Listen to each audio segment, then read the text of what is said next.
अगला टॉपिक हम पढ़ने जा रहे हैं न्यूक्लियस।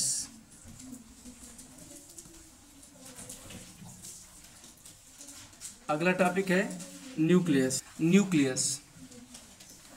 न्यूक्लियस को एक और नाम भी दिया जाता है, वो नाम है कैरियन। न्यूक्लियस को एक और नाम भी दिया जाता है, वो नाम है कैरियन। इसी वजह से जिन जानदारों के अंदर न्यूक्लियस होता है उन्हें कहा जाता है यूकैरियोट्स, और जिन जानदारों में न्यूक्लियस नहीं होता उन्हें कहा जाता है प्रोकैरियोट्स।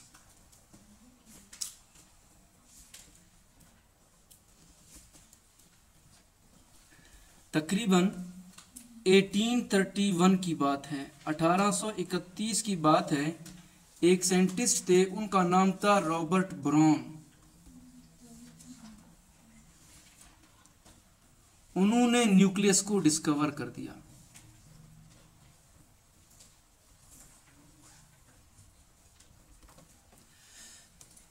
अब हम जो ये लेक्चर पढ़ने जा रहे हैं, आपके दिमाग में होना चाहिए कि हम इस लेक्चर में पढ़ क्या ले लेंगे। पहले हम लोग ये पढ़ेंगे कि न्यूक्लियस को डिस्कवर किसने किया, डिस्कवरी ऑफ न्यूक्लियस। तो वो आपके सामने पहला पॉइंट आ गया है कि रॉबर्ट ब्राउन ने कर दिया। दूसरे नंबर पर न्यूक्लियस होता कहां पर है, लोकेशन ऑफ न्यूक्लियस। फिर आप ये पढ़ेंगे न्यूक्लियस की तादाद कितनी होती है, नंबर ऑफ न्यूक्लियस। फिर आप ये पढ़ेंगे कि न्यूक्लियस की शेप कैसी होती है, शेप ऑफ न्यूक्लियस। फिर आप पढ़ेंगे स्ट्रक्चर ऑफ न्यूक्लियस। स्ट्रक्चर के अंदर और भी छोटे छोटे पार्ट्स आएंगे, वो चल के आगे हम पढ़ेंगे। और आखिर में जाके आप देखेंगे कि न्यूक्लियस का एक सेल के अंदर काम क्या है, फंक्शन ऑफ न्यूक्लियस। तो पहले अब हमें पता चला है कि न्यूक्लियस को 1831 में रॉबर्ट ब्राउन नाम के एक साइंटिस्ट ने डिस्कवर किया। उसने एक खास टाइप का प्लांट है, उसे कहा जाता है ऑर्किड प्लांट, उसके अंदर से इस न्यूक्लियस को एक्सट्रैक्ट कर लिया। न्यूक्लियस को इस प्लांट से एक्सट्रैक्ट कर लिया गया है, इससे निकाल के रॉबर्ट ब्राउन ने क्या कर दिया, इसको डिस्कवर कर दिया ऑर्किड प्लांट से। ये इंतहाई खूबसूरत पौधा होता है जिसको बाग के अंदर, अपने घर के गार्डन के अंदर उगा देते हैं। व्हाइट कलर के इसके फूल होते हैं। अब न्यूक्लियस का लोकेशन क्या है, अगला हेडिंग हम लिखने जा रहे हैं बेटा, लोकेशन ऑफ न्यूक्लियस।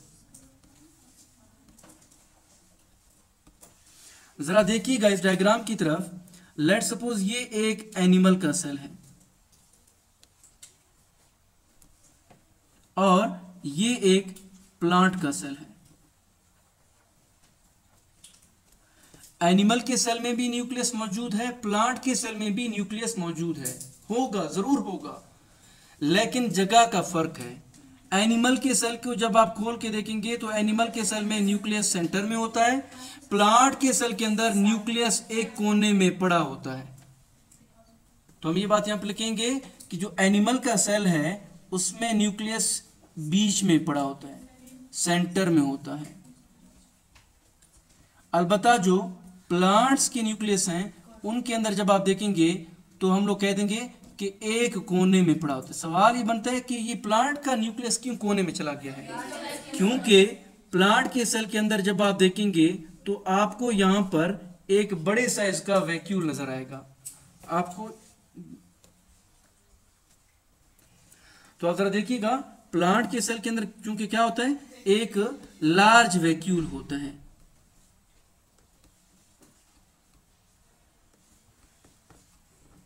तो बड़े वैक्यूल की वजह से ये क्या होता है, एक साइड पर पुशअप हो जाता है, एक साइड पर इसको पुश करके एक साइड पे रखा जाता है।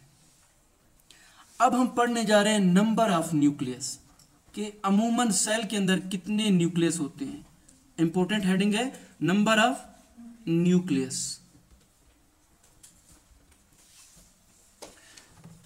वैसे हमारे तमाम जिस्म के जितने भी सेल्स हैं उनमें न्यूक्लियस होता है, लेकिन वो सेल जब अपने काम को देखते हैं तो उन्हें पता चल जाता है कि इस न्यूक्लियस का होना हमें थोड़ा सा डिस्टर्ब कर रहा है, ये जो न्यूक्लियस होता तो है, जरूरी है सेल के अंदर, लेकिन उस सेल ने ये महसूस किया कि ये न्यूक्लियस मेरे अंदर मौजूद है और मुझे काम करते हुए नहीं छोड़ रहा या मेरे काम में रुकावट डाल रहा है, तो वो सेल अपने न्यूक्लियस को मुकम्मल तौर पर ख़त्म कर देता है।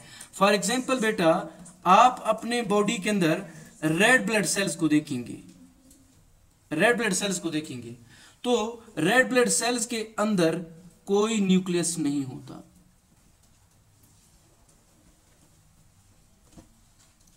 न्यूक्लियस की जगह पर रेड ब्लड सेल डिमांड कर देते हैं कि यहां पर एक प्रोटीन है हीमोग्लोबिन, वो बनाया जाए ताकि ऑक्सीजन को आसानी से उठाया जा सके, ऑक्सीजन कैरिंग प्रोटीन।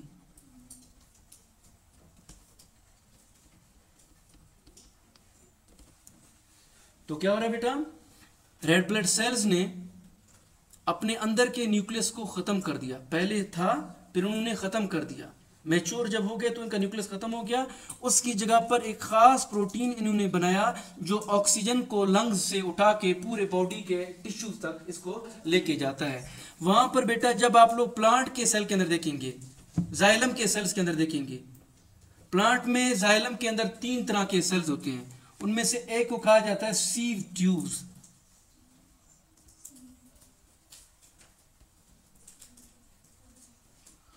उनके अंदर भी न्यूक्लियस नहीं होता। क्यों नहीं होता? क्योंकि इन सेल्स को जब आप देखेंगे ये ऐसे लंबे लंबे सेल्स होते हैं। अगर इनके अंदर लेट्स सपोज न्यूक्लियस होता तो पानी को नीचे से ऊपर जाने में रुकावट का सामना करना पड़ता, हार्डल का सामना करना पड़ता, पानी नीचे से ऊपर जा नहीं सकता। एक नाली है, नाली के अंदर आप एक पत्थर डाल देंगे तो वो पानी का स्पीड कम हो जाता है। तो इस वजह से प्लांट ने अपने सीव सेल्स के अंदर, सीव ट्यूब्स के अंदर न्यूक्लियस को क्या कर दिया है, खत्म कर दिया। और इसका फायदा प्लांट को क्या होता है, इसका यही फायदा है कि पानी का ट्रांसपोर्ट आसानी से हो, अच्छे से हो,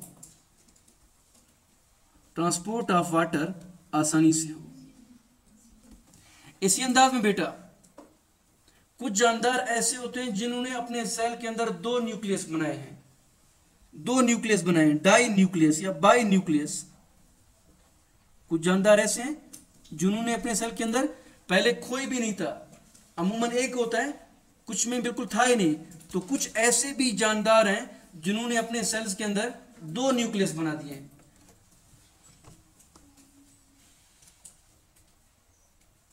दो न्यूक्लियस बना दिए। फॉर एग्जाम्पल एक जानदार है, उसका नाम है पैरामीशियम। जब बेटा आप पैरामीशियम को देखेंगे तो जो पैरामीशियम है ये चप्पल की शेप का होता है। तो पैरामीशियम के अंदर आपको 2 न्यूक्लियस दिखाई दे रहे हैं। एक न्यूक्लियस छोटा है, माइक्रो न्यूक्लियस, और एक न्यूक्लियस बड़ा है, उसका नाम होगा मेगा न्यूक्लियस। मेगा न्यूक्लियस के जरिए से ये अपने सेल्स को कंट्रोल कर लेता है, माइक्रो न्यूक्लियस के जरिए से ये अपने बच्चे पैदा करता है, रिप्रोडक्शन करता है। तो 2 न्यूक्लियस ने बनाती है। सेल को कंट्रोल करने के लिए अलग न्यूक्लियस है, बच्चे पैदा करने के लिए पैरामीशियम ने अपने अंदर न्यूक्लियस क्या कर दिया, एक छोटे साइज का न्यूक्लियस बना दिया। हमारे जिस्म के अंदर ऐसे भी सेल्स हैं जिसके अंदर 3 से ज्यादा न्यूक्लियस होते हैं, उन्हें कहा जाता है मल्टीपल न्यूक्लियस।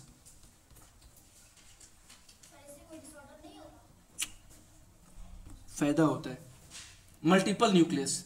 फॉर एग्जाम्पल बेटा आपके जो स्केलेटन मसल्स हैं उनके अंदर जब आप देखेंगे तो उनके अंदर न्यूक्लियस की तादाद ज्यादा होती है, मल्टीपल न्यूक्लियस हैं।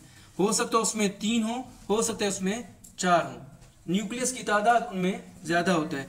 तो ये बात अपने दिमाग से हटा दो कि अगर एक सेल है तो उसमें एक ही न्यूक्लियस होगा, ये हटा दो। इट डिपेंड्स अपॉन दैट खास सेल, उस सेल के ऊपर डिपेंड कर देता है कि वो इसमें न्यूक्लियस रखे, वो इसमें न्यूक्लियस ना रखे। अगर रखता है तो वो 1 दाना भी रख सकता है, अगर नहीं रखता तो वो 10 दाने भी रख सकता है। वो सेल के अपने ऊपर डिपेंड कर रहा होता है। तो नंबर क्या होता है बेटा, वेरी करता है। बस आपको एग्जैक्ट सेल का नाम हो याद होना चाहिए कि किस सेल में कितने न्यूक्लियस होते हैं, बस, और कोई इसमें साइंस नहीं है। अगला हम पढ़ने जा रहे हैं न्यूक्लियस का शेप। आपको सामने न्यूक्लियस पड़ा हुआ दिखाई दे रहा है। और आप समझ रहे थे कि न्यूक्लियस हमेशा गोल शेप का होगा, ओवल शेप का होगा, लाजमी नहीं। न्यूक्लियस का शक्ल भी तब्दील होता है। एक न्यूक्लियस अलग शक्ल का होगा तो हो सकता है दूसरे का न्यूक्लियस क्या होगा, अलग शेप का होगा। तो अगला हेडिंग हम पढ़ने जा रहे हैं, शेप ऑफ न्यूक्लियस। ऊपर के हेडिंग देखते जाना बेटा, शेप ऑफ न्यूक्लियस आपके सामने है। जो पहला शेप होगा वो किस शेप का होगा बेटा, राउंड शेप का होगा, ओवल शेप का होगा। ओवल शेप आपके सामने है।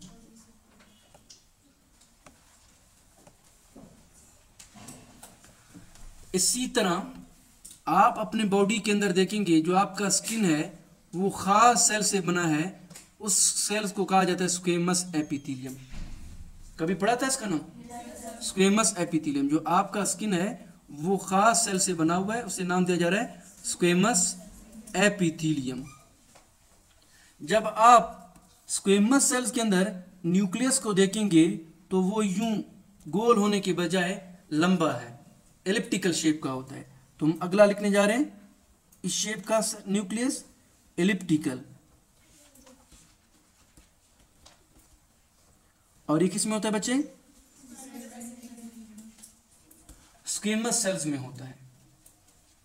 और मेरी बहन आगे आप नोट कर लें, 9th क्लास में या 10th क्लास में आपने खास टाइप के ब्लड सेल्स के बारे में पढ़ा जिन्हें कहा जाता है व्हाइट ब्लड सेल्स, जिनका अपना कोई शेप नहीं होता। व्हाइट ब्लड सेल्स के अंदर जब आप लोग न्यूक्लियस को देखेंगे तो न्यूक्लियस के छोटे छोटे से लोब्स बने हुए हैं। क्या बने, छोटे छोटे से लोब्स बने है न्यूक्लियस। ये भी न्यूक्लियस है, ये भी न्यूक्लियस है, ये भी न्यूक्लियस है, लेकिन शक्ल क्या है, डिफर कर रहा है, लोब की तरह होते हैं। हम लोग ये बात यहां पर लिखेंगे, लोब्यूलर न्यूक्लियस, लोब्यूलर न्यूक्लियस। तो ये मैंने आपको बता दिया कि डिफरेंट शेप के न्यूक्लियस होने का फायदा क्या है। कैंसर को डायग्नोज कर सकते हो शेप को पहचान के। अगला हम पढ़ने जा रहे हैं स्ट्रक्चर ऑफ न्यूक्लियस।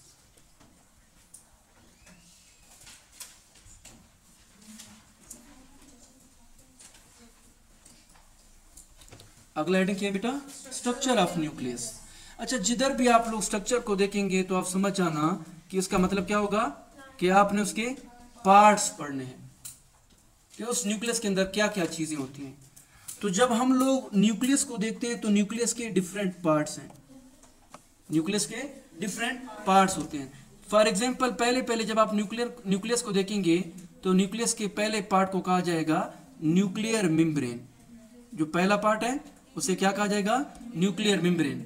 जब आप सेल को देखेंगे, न्यूक्लियस को देखेंगे, न्यूक्लियर मेम्ब्रेन में छोटे छोटे सुराख होते हैं, उन्हें कहा जाता है न्यूक्लियर पोर्स। फिर न्यूक्लियस के अंदर आपको पानी दिखाई दे देगा, उसे कहा जाएगा न्यूक्लियोप्लाज्म। वो बच्ची कह रहे न्यूक्लियर वाटर।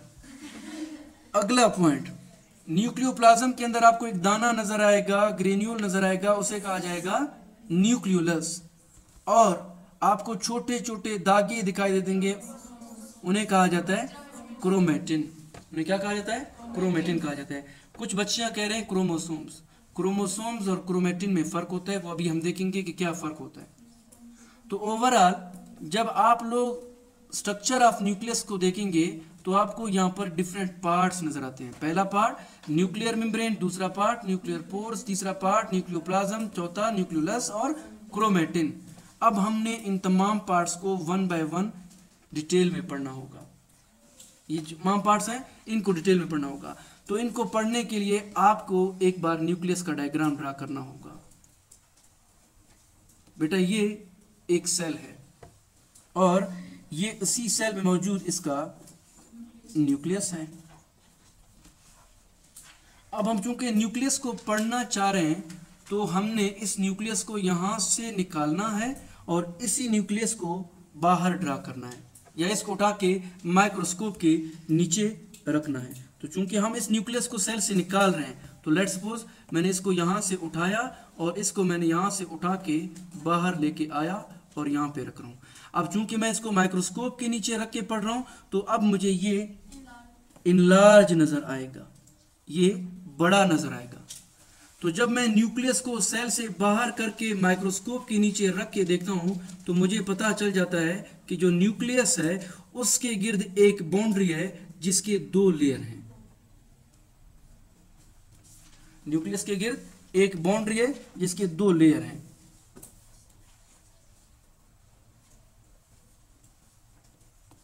बेटा ये वही न्यूक्लियस है जो मैं बाहर निकाल के यहां पे रख रहा हूं।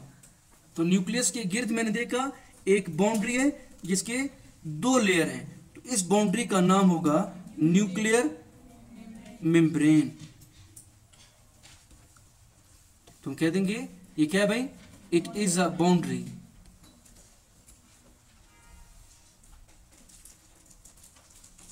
Around nucleus. कितने लेयर हैं इसके? 2, एक ये वाला और एक ये वाला। कितने लेयर हैं भाई?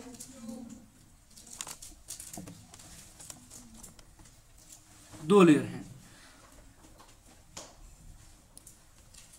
Which is double layer. जरा देखिएगा, ये जो बाहर वाला लेयर है इसका नाम होगा outer nuclear membrane,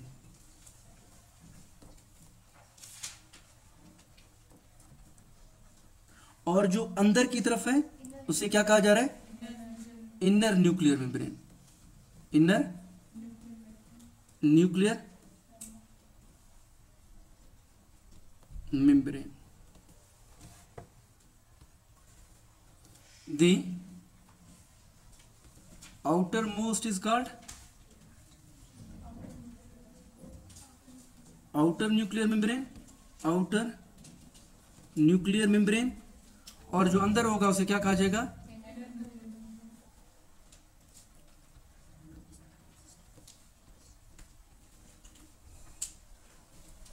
I for inner and you see nuclear membrane. आप लोग समझ जाना कि इसके कहने का मतलब क्या चीज़ है।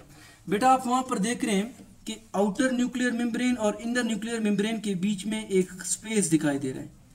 आप देख रही है ना बेटा, एक स्पेस आपको दिखाई दे रहा है, ये वाला स्पेस।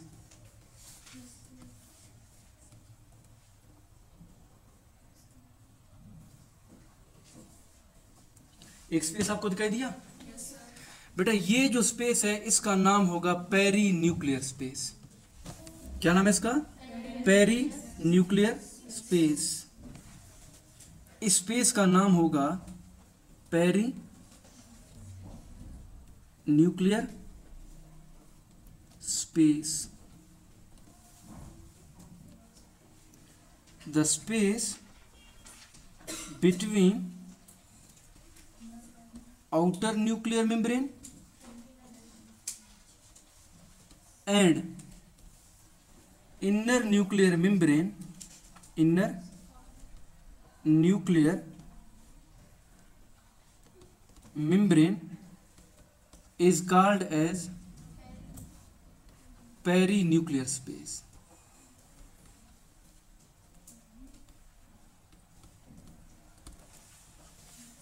यहां तक समझ में आ गया? थोड़ा और जूम करते हैं, थोड़ा और बड़ा करके देख लेते हैं।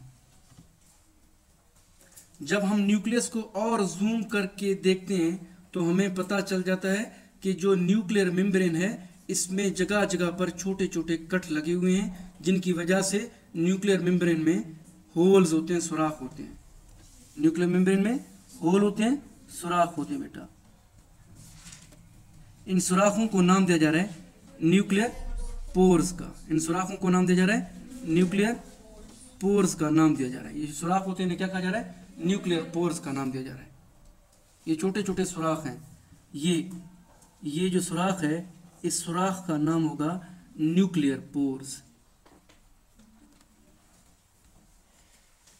तो अगला हेडिंग हम देने जा रहे हैं न्यूक्लियर पोर्स। अगला हेडिंग हम दे जा रहे हैं बेटा न्यूक्लियर पोर्स का।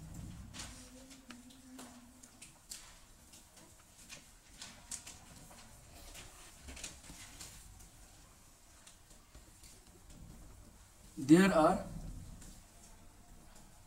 many small holes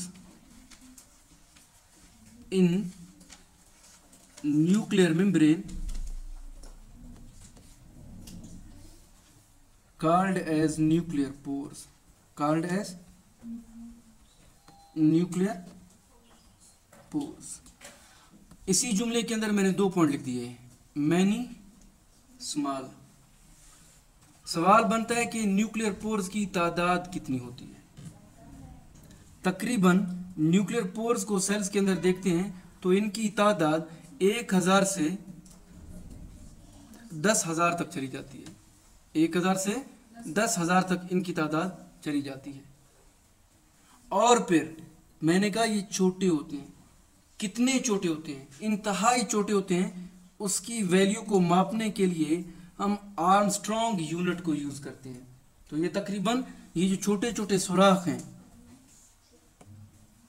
जब आप लोग माइक्रोमेट्री करोगे तो ये जो छोटे छोटे सुराख आपको दिखाई दे रहे हैं, ये सुराख, ये पूरा का पूरा ये तकरीबन 800 आर्मस्ट्रॉन्ग के साइज के बराबर हो रहा होता है। तो इन्हें क्या कहा जा रहा है? न्यूक्लियर पोर कहा जा रहा है।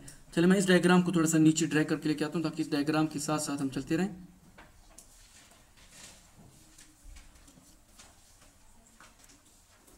न्यूक्लियर पोर्स क्या करता है?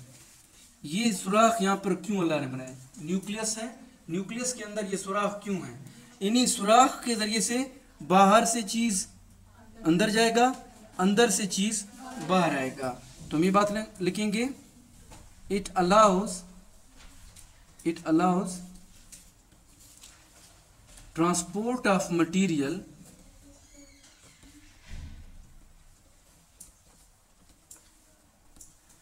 in and out of nucleus।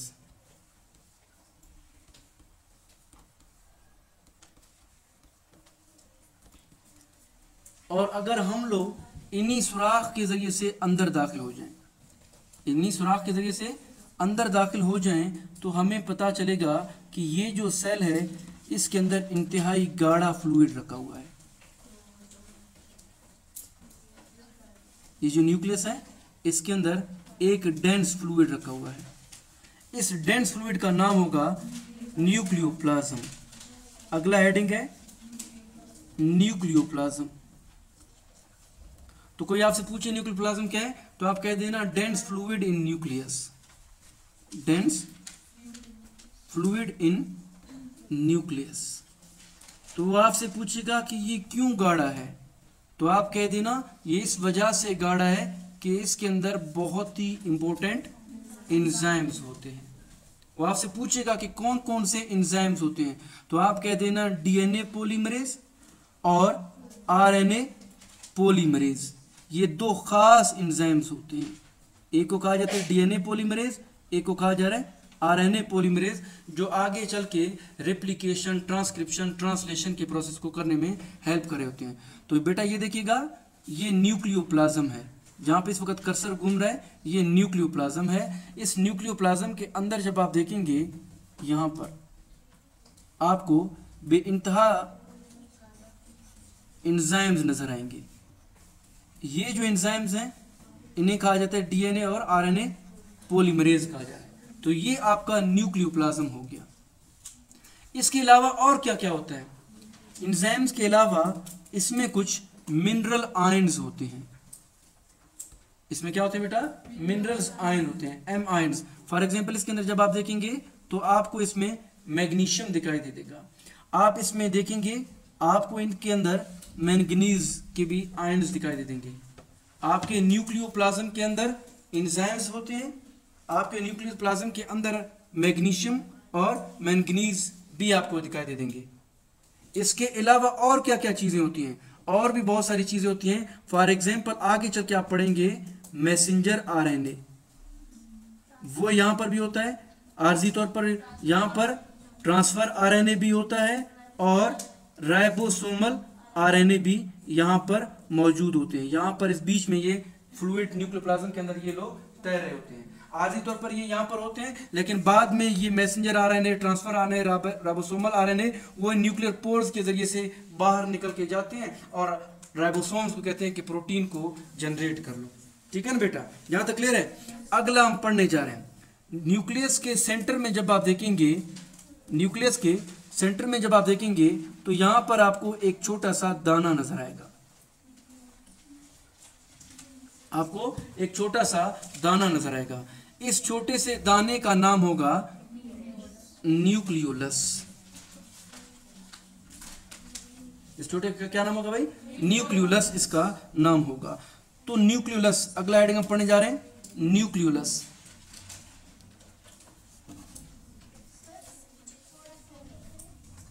Nucleolus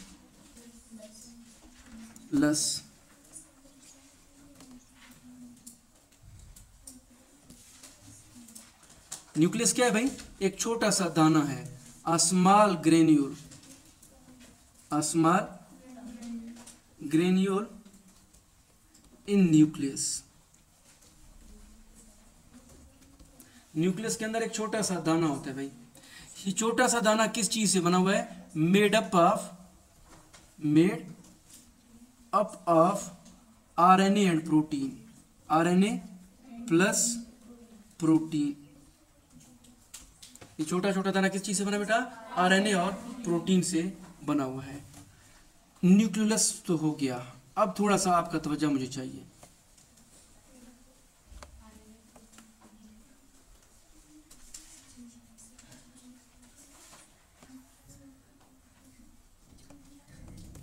यहां तक क्लियर है? yes. अगला और आखिरी हेडिंग है क्रोमेटिन, CHROMATIN, क्रोमेटिन। बेटा साइटोप्लाज्म सॉरी न्यूक्लियर प्लाज्म के अंदर जब आप देखेंगे, न्यूक्लियोप्लाज्म के अंदर आपको ऐसे छोटे छोटे थ्रेड लाइक स्ट्रक्चर्स तैरते हुए नजर आएंगे।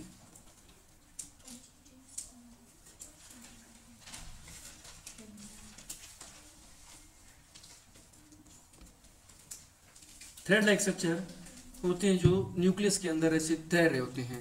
तो हम ये बात यहां पर लिखेंगे, small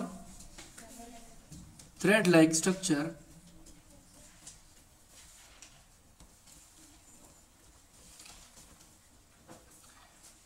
in nucleoplasm.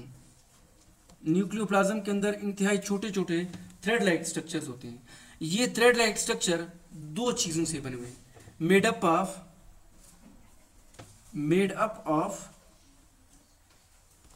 DNA plus protein.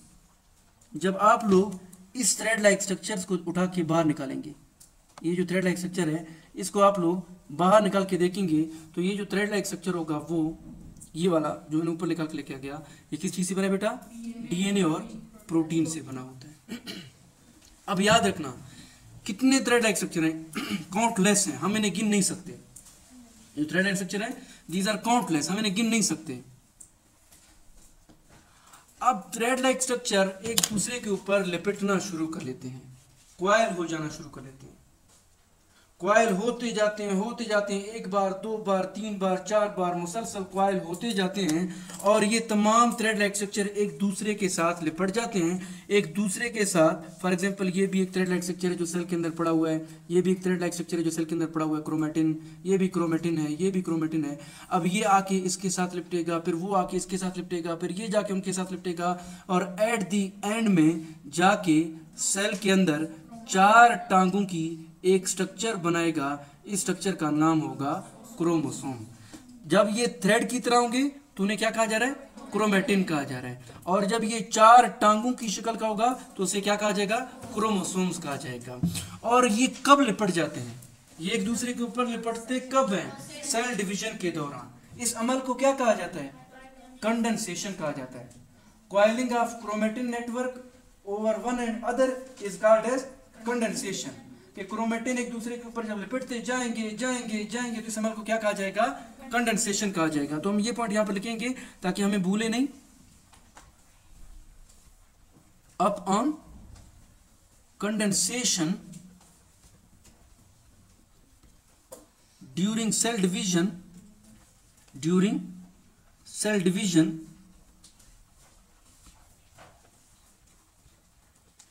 chromatin results in the formation of क्या चीज, क्रोमोसोम्स। शाबाशी भाई, अभी कुछ देर पहले मैंने आपको क्या कहा था कि जब आप इन धागों को गिनेंगे तो ये अनलिमिटेड होते हैं, इन्हें आप गिन नहीं सकते। लेकिन जब ये धागे क्रोमोसोम्स बनाते हैं तो आप इन क्रोमोसोम्स को काउंट कर सकते हैं। और मजे की बात यह है कि मुख्तलिफ जानदारों में क्रोमोसोम्स की तादाद भी क्या होती है, डिफरेंट होती है। हम जितने भी इंसान हैं, chromatin are countless but chromosomes are countable, we can count these number. इंसान जितने भी होते हैं उनके अंदर कितने होते हैं, 46 होते हैं। मंकी के अंदर 48 होते हैं। और बताओ भाई जी, मटर के पौधे के अंदर, पीनट प्लांट के अंदर 14 होते हैं, ठीक है ना बेटा। पीनट प्लांट के अंदर कितने होते हैं, 14 होते हैं।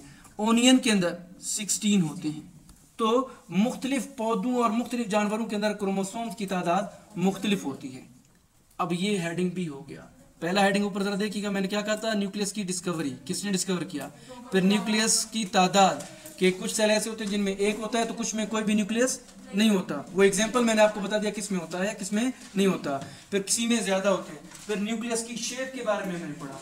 फिर न्यूक्लियस के स्ट्रक्चर के बारे में पढ़ा कि न्यूक्लियस के डिफरेंट पार्ट्स होते हैं। अब आखिरी हेडिंग है, बोर्ड के इम्तिहान में अगर ये सवाल आ जाए तो आप लोगों को लिखना होगा फंक्शन ऑफ न्यूक्लियस, न्यूक्लियस का काम क्या है। हाँ बेटा, फंक्शन ऑफ न्यूक्लियस।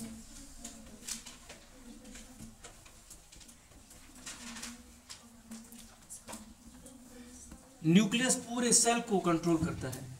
एक सेल के अंदर जितने भी केमिकल रिएक्शन होते हैं, जितने भी केमिकल रिएक्शन हैं, वो तमाम के तमाम न्यूक्लियस ही कंट्रोल करता है। तो हम ये बात यहां पे लिखेंगे,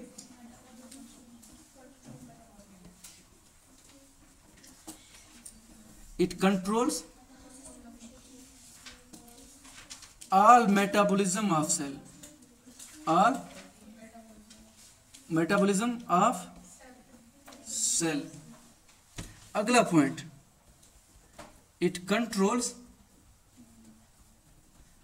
the growth of cell।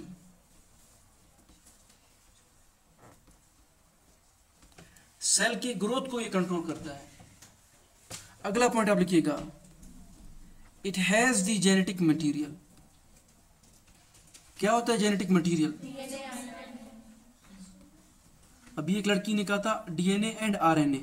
बेटा याद रखना, इंसानों में आरएनए जेनेटिक मटीरियल नहीं है। कुछ वायरस हैं उनमें ये जेनेटिक मटीरियल होगा, बाकी ये जेनेटिक मटीरियल नहीं है। सिर्फ जेनेटिक मटीरियल आपका क्या होगा, डीएनए होगा। It has the genetic material.